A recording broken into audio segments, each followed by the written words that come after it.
Okay,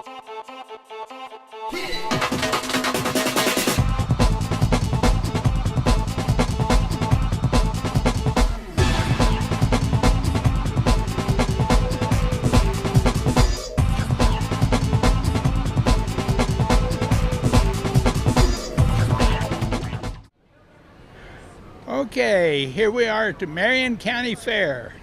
This is a good place to be, inside the Coliseum when it's raining outside. But there's always stuff to do, always things to look at. I'm here with Christy Neff from Buckeye Ridge Habitat for Humanity.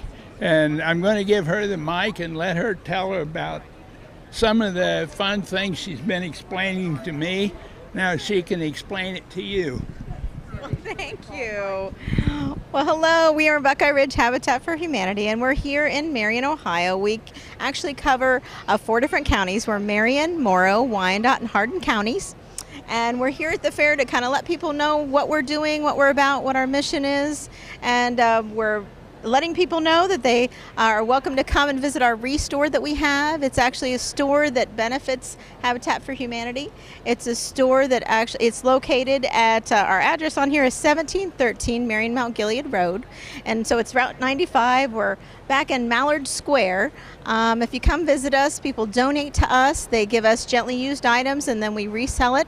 And those items actually benefit Habitat for Humanity's builds. So we're building a house right now on West Columbia, and we're also doing a renovation on Olney. And so everything that people donate to us goes directly to our builds and what we're doing in the community. So we're really hoping that people will come see us at the Restore and come see us at the fair. We're giving out some goodies, and we'd like to see you and tell you about what we have. We appreciate it. Thank you very much. Sounds like you're doing a real good job. We're having a good time out here. Yeah. We're glad people are coming out to see us. Well, glad to have you out here. Absolutely. You know, Thank you for coming to see us. Well, we'll see you at the store too. I would love it. We would love to have you. Yeah, thank you very much. Thank you. Here we are at Classic Driving Academy, and who do we have here? Kevin Snare. Okay, and I see you're an instructor. You teach them how to do donuts? Only in the right kind of weather with the right kind of car. Yeah. I've been in a few sideways skids, and boy, if you do the wrong thing, you're in trouble. Yeah, it can get pretty scary sometimes. Yeah. How long has this company been in business? This month will be 3 years. 3 years? And you do driving lessons and all that, right? Yeah, we can do with teenagers, first-time drivers, anybody that needs any refresher courses. We've got the online options. We have the adult remedial classes that are advertised there. And the new class that just came out, the new law that passed in July 1st, if you have failed your driving test after the age of 18, by law you have to go back to a school. I'm the only one licensed in the city or in this area to do this class. That sounds like a good law to me. I think a lot of people need a lot of practice, so what I've seen. How about the new red light law? Just got an amendment on that red light law. It only applies to bicycles now as of June 30th. Only applies to bicycles? Only bicycles. So everything goes back to the way it was. Now you got to sit there and wait. Okay. I thought that was going to cause some problems when I first heard it. Yeah, it's just waiting for an accident to happen right there. It sounds like a stupid law. Yeah. They should have you down there at the Capitol building help making the laws. Yeah. It'd be nice if I could sit in on some of these and just kind of sit there and listen, but there's just so many things that we don't know about until right at the last minute sometimes. Yeah. So, and we had to scramble around to make sure that all the kids know about them. So get them taught the right thing. Yeah, that's the way it goes. Yeah. So I see you have a simulator over here. Yeah. That is donated from the Department of Transportation for Ohio. It's free for the kids to play with it. There's just free driving. They can just kind of randomly go wherever they want. There's impaired driving. They've got the impaired goggles that they can use. And it gives you the effect that you're a .08. Let's have my cameraman get back in there and get some good pictures of it. This is Jonathan Aiken doing the camera for us. Okay.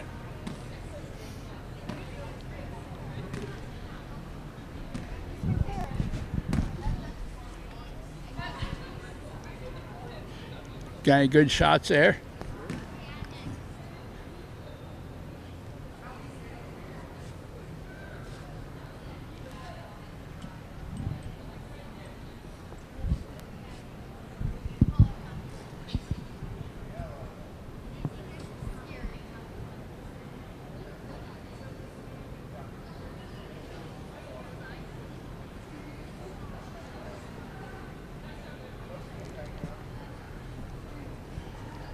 That looks like it would be harder than that on the highway. It takes a little getting used to. I'm much better in the real car. These kids are crashing into everything from light poles to fire hydrants. Luckily, the good thing, they can just back up and try again. Real cars, they don't quite do that. He's a little bit more serious with that. Years ago, I let my driver's license expire, so I had to take the test over again. And I had a maxi van with no windows in the back. And the lady that was giving the test said, well, what we ought to do is the maneuverability test first, because that's where everybody, if they have trouble, that's where they're going to fail.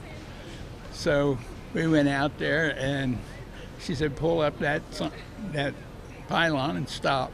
So I did, and didn't know which way I was going to have to go. She picked left, and so I turned the wheel and went up in there and stopped. And I usually get absolutely parallel and everything. And she said, it's pretty good. And she said, now park it back where it was. I said, okay. I put it in reverse, and I'm just using the mirrors instead of turning around, and cranked it one way and then the other and stopped. She sat there for a little bit. She said, I'm going to trust you on this one. And after that, everybody that took a test for one of these little buses flunked it. Yeah. Yeah, that is it's an interesting move that probably, I would guess, 80% of the fails probably happen from that area. It's easy to drive through them, but it's a lot more difficult trying to learn how to back through them. And we have some pretty good methods that we teach our kids to be able to get the car at the right angle and get them through there. And I have a very high success rate on my maneuvers. And it's just a very simple little process. And we do very well with that. So anybody that needs help, we can fix it up. Everybody that had to take that test over was mad at me. Yeah, I bet. Is that a high standard, huh? But it's been good talking to you. Thank you, you too. And keep up the good work. Thanks. And keep us safe on the highway. We're going to do our best. Okay, thank you very much.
Oh, okay, here we are, Marion Public Library. You're right.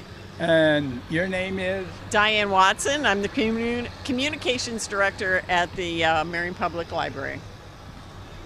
Are you going to do this interview with me? I'm going to do an interview with you, but I also have Katie, who is our teen librarian, And she is going to tell you a little bit about the summer reading club stuff. So you want to talk to Katie? Okay. Just turn around that way. Here we go. Okay, here we are with Katie. She's going to tell you something about the teen reading. Yep. Okay, have at it. Let's see. Next Wednesday on the 12th, we have a steampunk light bulb program where they get to decorate light bulbs. And next Thursday on the 13th, the kids can come in. We have the naturalist, James Anderson. I think he's in the Coliseum right now. He's going to do a nature program for the kids. Well, good. That it? Oh no, we got the Monday after that on the 17th, we have a Three Little Pigs program for the little ones.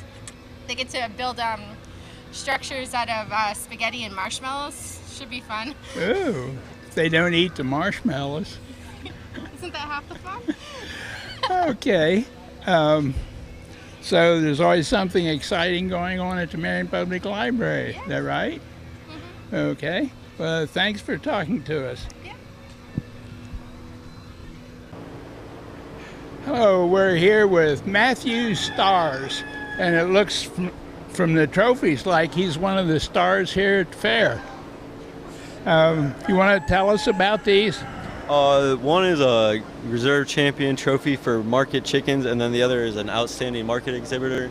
One I got from raising my market chicken pen, and I got second place overall. And then the other one is how you place in skillathon, market, and in showmanship. And so this one is for outstanding, and then this one is for reserve. Boy, that's quite a bit. Yeah. That's a lot of work, isn't it? How many different pens of chickens do you have here? With me and my sister combined, we brought 4 pens of chickens. 4 pens? That's how many? 12 chickens total.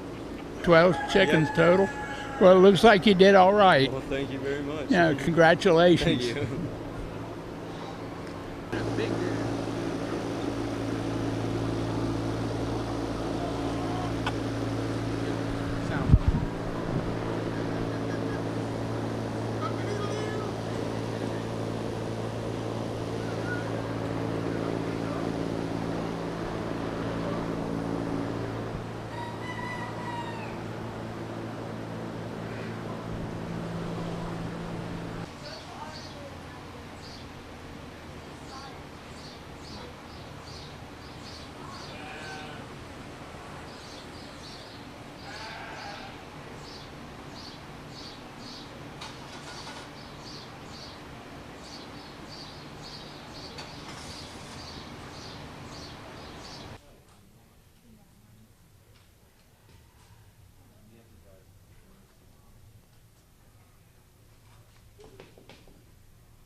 Okay.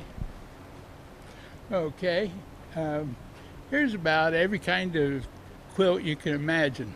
There are quilts that are made out of found material, purchased material, and really did a good job.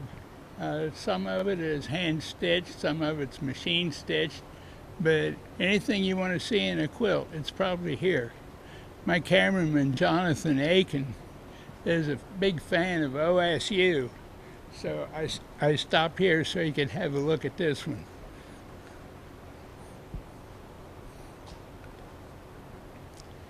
Zoom in on the cover stitching on that. There in the bottom center, it shows up real well. The stitching that holds all the layers together also say OSU. Pretty cool.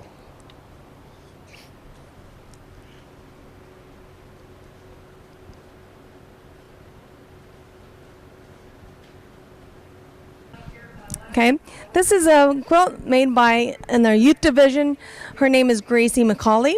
She is a granddaughter of Nancy Fields that also brings quilts to the Marion County Fair. She is 14 years old.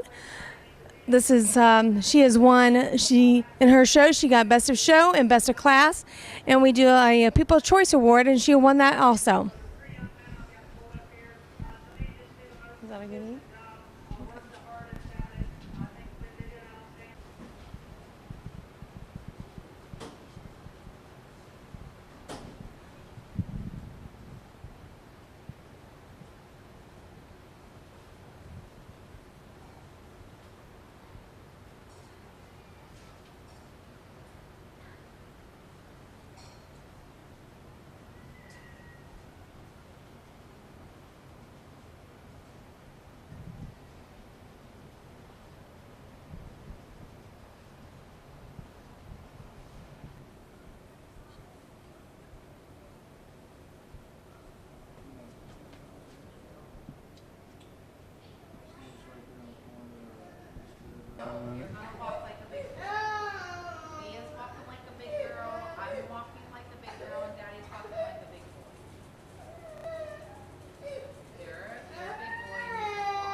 Hello, I'm here at the Carvers Club, Whetstone Carvers Club, and this is John Arnold.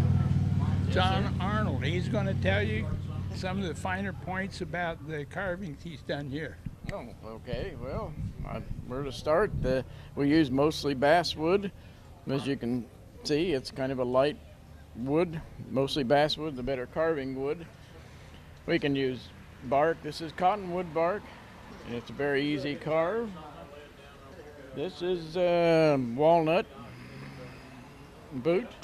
This is walnut, although it's a oak leaf, that's walnut wood. But we carve different things and whatever you like. This is sassafras, believe it or not. And we just do whatever turns you on, let's say, whatever you feel like carving. We all carve similar, but we don't all carve the same thing. Sassafras causes cancer in California. Oh, it does? Oh, I better look out then. Huh.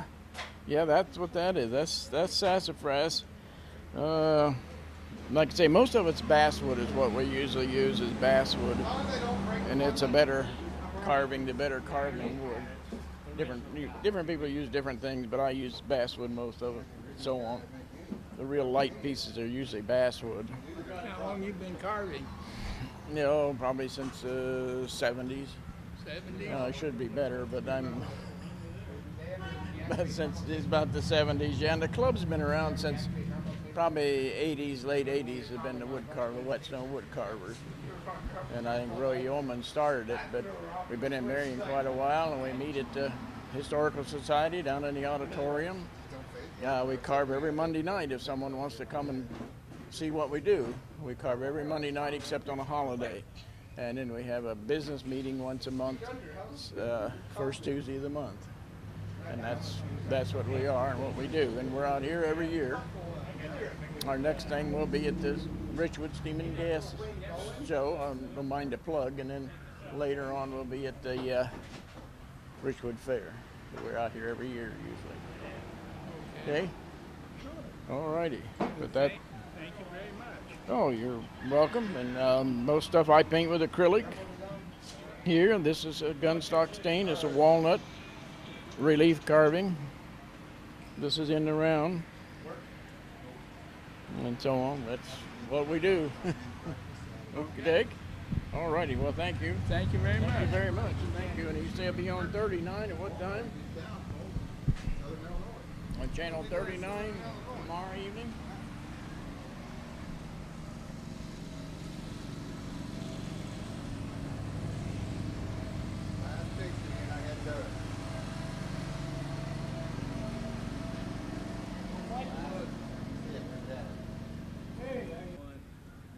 Hi, my name's Becky McKinney.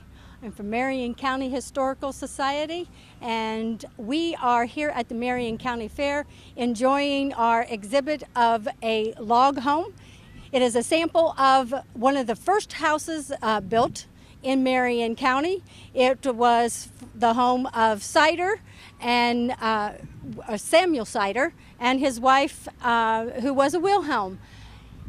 The house was found as a remodeling project and then moved here to the fairgrounds. We have enjoyed then being here at the fair and showing the house as the years have rolled by. Now you'll notice that the wood is flat, and so the difference between a log home or house and a log cabin is the fact that the roundness of the logs, and the houses are built as a permanent structure. So if you'd like to come on in, I'll show you some of the things we have in the house.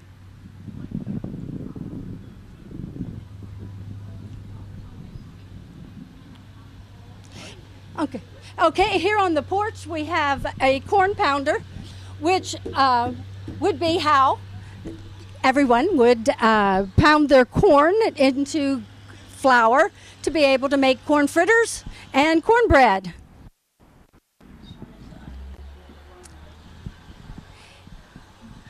Inside here, you can see some of the things. I think my favorite is, do you know the saying, sleep tight, don't let the bed bugs bite? Well, here is a sample of what is a rope bed. Underneath, there would be a trundle, and so the trundle would be pulled out at night so that some children could sleep on that. But the saying, sleep tight, it has ropes. And so at night, you would tighten your ropes and hopefully then they wouldn't loosen and everybody roll to the middle. So you would want to sleep tight for a good night's rest. But also, you would stuff your mattress with natural products such as leaves, straw, corn husks, and of course you brought in little critters with that, and so you would hope those fleas, ticks, and other bugs wouldn't come and bite you in the middle of the night. So sleep tight, don't let the bed bugs bite. Life in 1851 was consumed a lot by daily chores, such as since houses didn't have electricity or running water, you would have to go to the obliging creek or well to carry in water to do your dishes, washing of anything that you would do in the house.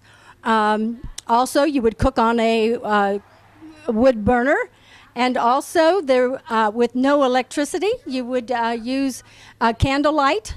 And also, you'll notice in the house that there's a lot of windows where, and it has really been a lifesaver with the heat, is that if there's a nice little breeze, the cross ventilation of the doors and windows keep it pretty cool in here.